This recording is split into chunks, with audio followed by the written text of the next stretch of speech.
Vamos a entrar así con el análisis. Ya lo ven ustedes, hay mucho que analizar con la lista que les proponemos durante esta jornada aquí en Noticia con Víctor Hugo Morales, periodista uruguayo, analista político.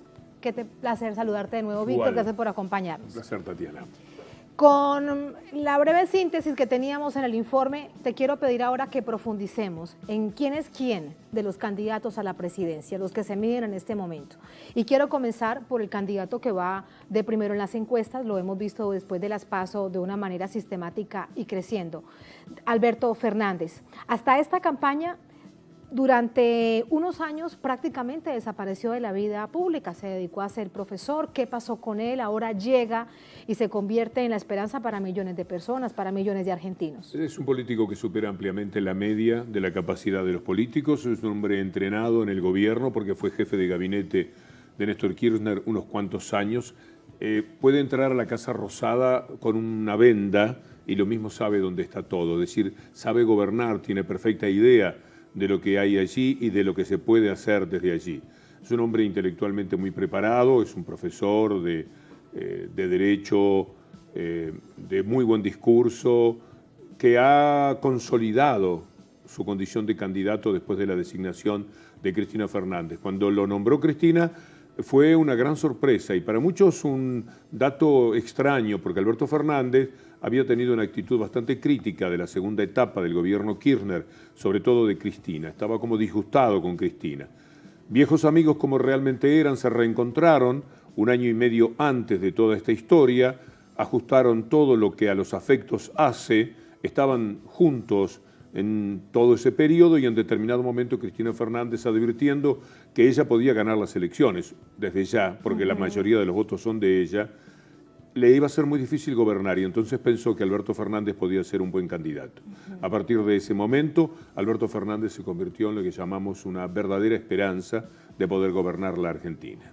Y lo vemos totalmente entregado en la campaña, con un discurso muy firme durante todos estos meses, sin dejar, que es algo que llama la atención, sin dejar la universidad, sin dejar la educación. ¿Ahí también está enviando un mensaje o es más el respeto por su universidad y por sus estudiantes? Yo creo que lo que ha caracterizado a Alberto Fernández en todo esto, en cada uno de estos rubros que mencionas, ha sido un acierto. En todo se manejó muy pero muy bien, facilitado por supuesto el discurso frente al desastre que es la Argentina. En realidad cualquier candidato de su envergadura, que son muy pocos, podría haber tenido un destaque así en cada cosa que dijera en materia de prometer un gobierno que sea completamente distinto a esto. Siendo distinto a esto que impuso el neoliberalismo, ya se es un buen gobierno para el pueblo, un gobierno para las mayorías, no un gobierno como este estrictamente para las minorías y que desatendió en forma total lo que llamamos el pueblo. Claro, aquí hay algo que resulta muy interesante para la historia argentina, quiero pedirte tu reflexión, Víctor Hugo, y es que tendrá, que ha tenido una candidata a la vicepresidencia ejemplar, la expresidenta del país. ¿Cómo se percibe esto, que sea una persona, el peso pesado de la política argentina, que tiene millones de seguidores? No es común que suele suceder en unas elecciones, o no solamente me refiero a Argentina, en cualquier país, que haya un candidato a la vicepresidencia de tanto peso. Nos faltan los que especulan que la verdadera presidenta sea Cristina Fernández. Lo han dicho de meses atrás. Pero no tiene ninguna razón. Ella no le faltaría el respeto a Alberto Fernández de esa manera. Y Alberto Fernández tiene las condiciones, los quilates para ser el verdadero presidente. Lo que va a tener Cristina es la presencia de una estadista de consulta, de una persona que sabe todavía más que Alberto Fernández qué hay en el momento en que entras a la Casa Rosada y cuáles son los resortes a tocar para darle un poco de felicidad a la gente. Por otra parte, yo creo que en toda nuestra vida, en tu vida profesional, en la mía, hay algo que llamamos la mirada de los otros, la mirada de aquellos ante los que tratamos de ser fieles con nuestra conducta. Es muy probable que la mirada de Cristina Fernández de Kirchner esté presente en el gobierno de Alberto Fernández. ¿Qué es la mirada de Cristina? Es la mirada de los millones de seguidores y de votos que ella aporta para esto. ¿Qué quieren esos seguidores? Determinadas cosas en la política internacional, lucha contra el poder establecido, particularmente el poder mediático, confrontación a favor de Malvinas, es decir, respeto por Venezuela, apertura hacia la patria grande. Todo esto es la mirada de Cristina, todo eso es lo que Cristina quiere y a través de Cristina el pueblo que ama a Cristina. Alberto Fernández no va a desconocer esto. Y seguramente estos son resortes naturales que va a activar durante su gobierno, pero esto no implica que en los detalles, en designación de ministros, en la toma de medidas, en las leyes, en elevar leyes al Congreso, en pensar los lineamientos generales y más importantes del gobierno, no tenga absolutamente toda la decisión. Estoy convencido de que, primero, que él tiene las condiciones y segundo, que ella tiene para Alberto Fernández un respeto muy grande. Será un grandísimo soporte. Veremos qué pasa el domingo en todo caso. Digo, será un grandísimo soporte, pero veremos qué pasa el próximo domingo. Candidato a la reelección, el presidente Macri, él de nuevo en esta campaña, te pediría tú que la calificaras, esta campaña, estos meses de campaña, donde decía que recorrería las 30 zonas del país más importantes. Esto es lo que él decía, ¿no? Vamos a recorrer el país de manera permanente. ¿Qué te queda del discurso del presidente Macri? Se sabía de antemano, pero ha corroborado que no tiene las condiciones intelectuales, ni morales, ni éticas para ser el presidente de una nación como la Argentina. Un hombre de una liviandad y superficialidad que abruma, con un discurso muy modesto y con una capacidad de trabajo propia de un hijo de rico que nunca hizo nada en su vida, que solamente heredó.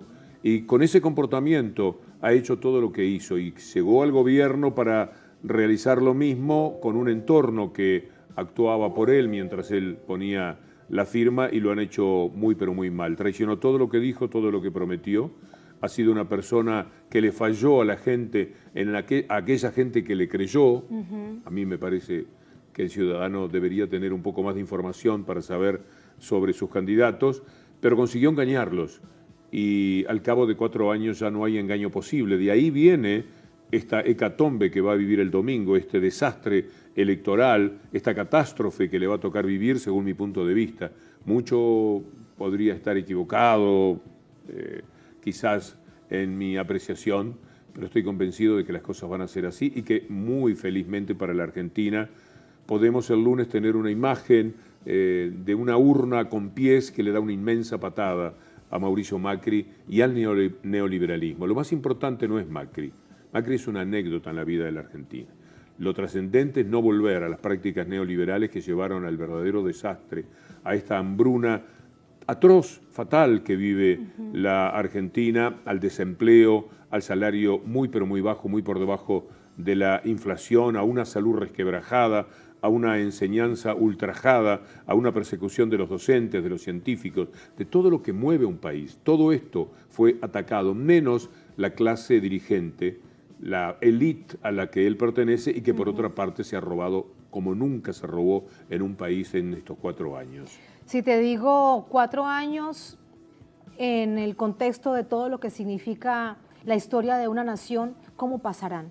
¿Cómo pasarán a la historia en el contexto de toda la historia del país? Macri será una caricatura en la historia. Macri será un hombre objeto de burla cuando pasen los años. Se van a recordar todas las tonterías que ha dicho, los mamarrachos que ha expresado, el vacío de sus discursos, el conflicto que ha tenido siempre con la verdad.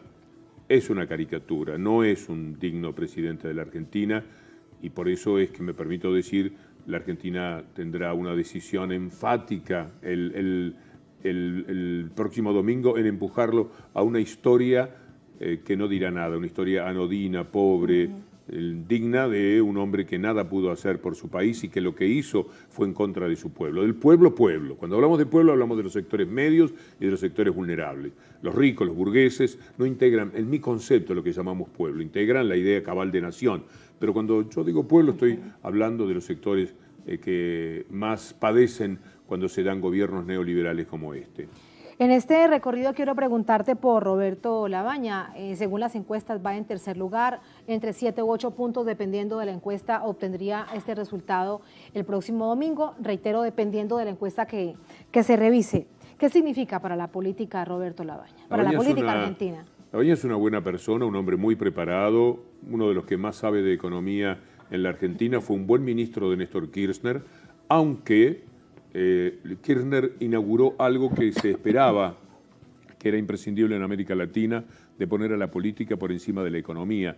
En la Argentina, como en algunos otros países, suelen mandar los economistas, los ministros de Economía. Entonces los presidentes consultan a los ministros y le dicen, ¿te parece que puedo hacer esto? El ministro le dice, no, porque los números no dan. Así era hasta que llegó Kirchner. Kirchner dijo, vamos a poner la política delante de la economía.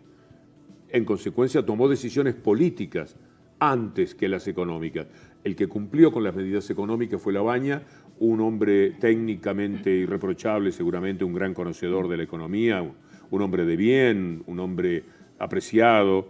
Para mi gusto, demasiado alineado a lo que llamamos el establishment. No sería un hombre que podría dar vuelta nada en la historia, no tiene nada que ver con esa... desde la visión de la economía ortodoxa. Sí, sí, desde ya. Aunque lo que aplicó junto a Néstor Kirchner fue una economía que se salió de esa ortodoxia y pasó a el respeto de la economía a la política. Primero la política, lo que hay que hacer para acercarle algo de felicidad a la gente. Luego viene la economía y lo que se le preguntaba a un ministro si se podía hacer, en Kirchner se convirtió en una orden, hay que hacer esto.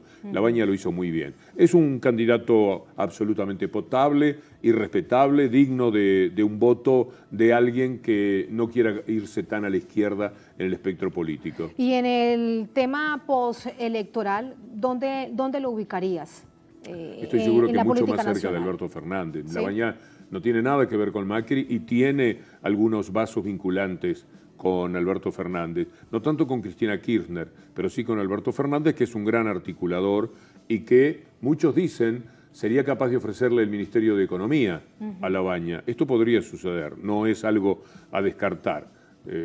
Por consiguiente, está muy claro que Labaña, pasadas las elecciones, va a ser un hombre afín por lo menos con Alberto Fernández, hasta que las primeras medidas de Alberto Fernández le provoquen una gran discrepancia, esperemos que no, porque va a tener sus diputados y va a tener sus representantes en el Congreso y será muy importante contar con el apoyo de él.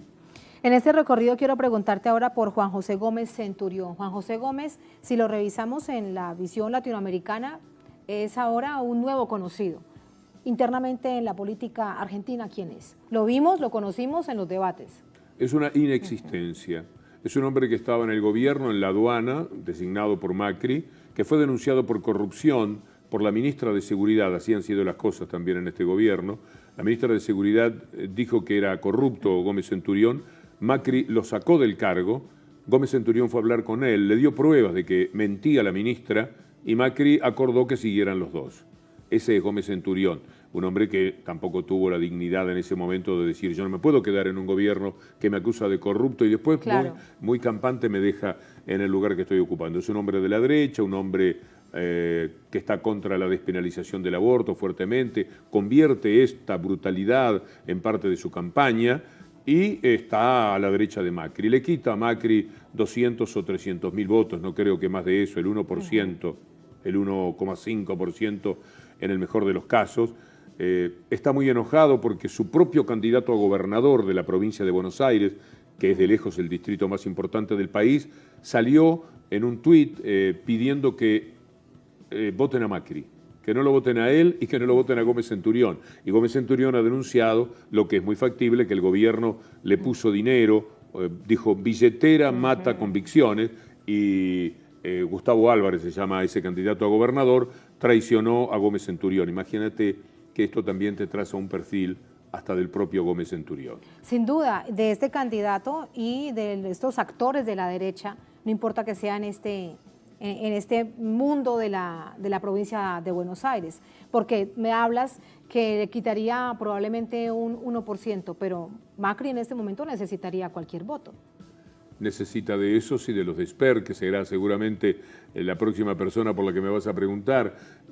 Y sí, entre ambos le van a llevar quizás en la suma 3 puntos, que no hacen a la cuestión si pensamos que hay 15 o 16 puntos de diferencia, pero que podrían ser decisivos si la diferencia estuviera entre 8 y 11, por ejemplo. Este es lo que pensaba Macri, por eso hizo cualquier cosa Macri, bien antirrepublicanas, y candidatos que son muy cercanos a él, porque ni Espert ni Gómez Centurión son tan reacios a Macri, tuvieron que denunciar sus políticas, porque Spert trató de impedirle que accediera como partido político a estas elecciones. Le puso un dique y además le robó a uno de los candidatos, también de la provincia de Buenos Aires, con lo cual Spert ha dicho cualquier cosa de Macri porque se sintió muy, pero muy dolorido con semejante decisión. Qué intríngulis de la política y de la derecha sí, argentina a través de estos candidatos. Gente moralmente muy pobre, humanamente descartable, que están allí. Uno nunca puede entender a veces cómo llega determinada gente a ser esperanza de cientos de miles de personas, porque finalmente Gómez Centurión, que está allí, es seguido por 300, 400 o 500.000 personas. ¿Cómo puede ser, me pregunto, que haya 300.000 personas? Es muchísimo, que siendo poco, pero es muchísimo de todas maneras como concepto, claro, que puedan creer en un personaje de esta naturaleza. En esto talla mucho el odio de la derecha. Lo que hacen Spert y sobre todo Gómez Centurión es concentrar todavía más odio del que ya genera en la diferencia de clases, en la mirada despectiva de la clase alta, Mauricio Macri. Spert es un economista muy destacado, muy convocado siempre por los canales de televisión, que tiene mucha llegada a los medios, pero que desde que apareció Macri empezó a discutirle a Macri, porque él está más a la derecha en las medidas económicas que Macri.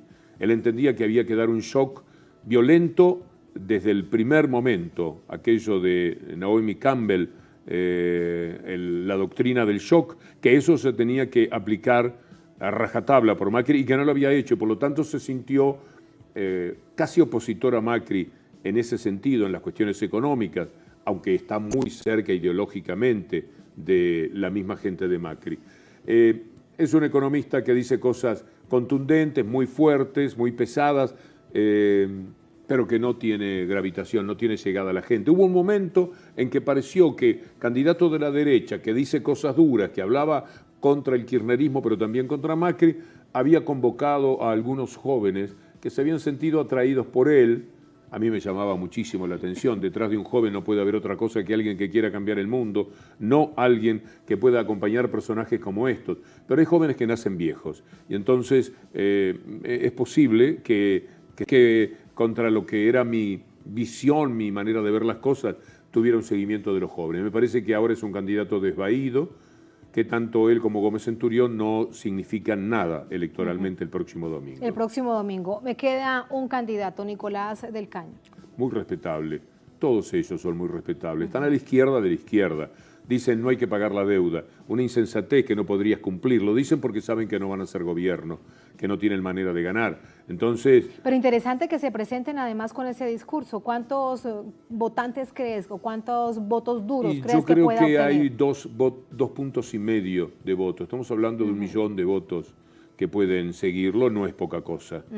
Para quienes tienen menos posibilidades, incluso hasta de hacer llegar sus propuestas a la gente. Tiene una candidata a diputada, la candidata a vicepresidenta también es una mujer muy valiosa, salida del sindicalismo, del PLA, y una candidata a diputada que es una figura muy apetecida políticamente, todo el mundo quisiera tenerla, que se llama Miriam Bregman, que es una muy buena luchadora. Son lo que nosotros llamamos simpática, cariñosamente, y ellos mismos muchas veces llaman troscos. Quiere decir, son muy fieles a una política de izquierda a rajatabla, que por no negociar con otros aspectos que podría tener la izquierda, están allí en un lugar respetado. Del Caño es muy respetable, para mí fue la mejor actuación del último debate, el que más claramente dijo sus propuestas, pero no pueden mover el amperímetro, no, porque además el kirchnerismo ocupó todo lo que la izquierda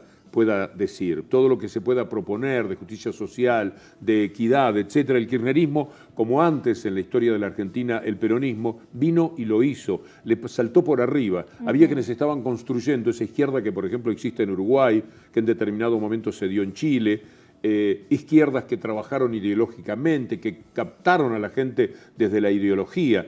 En cambio, el peronismo y el kirchnerismo vinieron e hicieron las cosas. Aquello que se discutía, ellos lo hicieron. Por lo tanto, generaron un rechazo muy grande de los sectores elitistas, de la vieja ortodoxia de la política del país. Pero Sí, son votantes, candidatos muy respetables, los que llamamos de la izquierda. ¿Crees que hay realmente un escenario en el que se pueda prever una segunda vuelta? ¿Una? ¿Segunda vuelta? No, no me parece. Si hubiese una segunda vuelta sería muy dificultoso ya para Alberto Fernández. Una caída de 6 puntos, 7 puntos tendrían que ser, ganar nada más que por 9, sería una amenaza muy seria para Alberto Fernández. Dejaría al kirchnerismo en una situación de expectativa, todavía puede ganar, pero no este clima de alivio, casi de primavera en el alma, de contención psicológica que se ha dado en la Argentina a partir de las PASO, cuando la diferencia pareció ponerlo a Alberto Fernández y a Cristina Fernández a salvo de cualquier sorpresa este domingo. Yo creo que sí, que eso va a ocurrir y sería un verdadero desastre que se dé lo contrario, porque más neoliberalismo nos llevaría a que eso que estamos viendo ahora en Chile y que seguramente va a ocupar tu programa, se diera en la Argentina. Un gobierno neoliberal no puede resistir en las actuales condiciones un año y medio más sin que la gente salga a hacerse matar en las calles con tal de correrlos. En todo caso, como lo reiteramos, el próximo domingo será la encuesta definitiva y es un escenario probable, en todo caso está en la normativa electoral del país. Es un escenario posible la segunda vuelta, pero no es probable. Entiendo tu postura. Ahora, queda muy poco tiempo para que se dé precisamente este día y hay una grandísima expectativa. Alrededor de todo esto han pasado otros hechos políticos que no debo dejar de preguntártelos, como por ejemplo lo que hablábamos la víspera con respecto a cómo intentó atacarse la fórmula Fernández a la presidencia con el tema de los cuadernos K que se reiteró y hoy aparece una información que pareciese entonces que da la razón. Lo que llama la atención es que aparece hoy justamente a 2 días de las elecciones. Aparece un fiscal que dice esto no tiene ningún sustento jurídico. Es que nunca lo tuvo.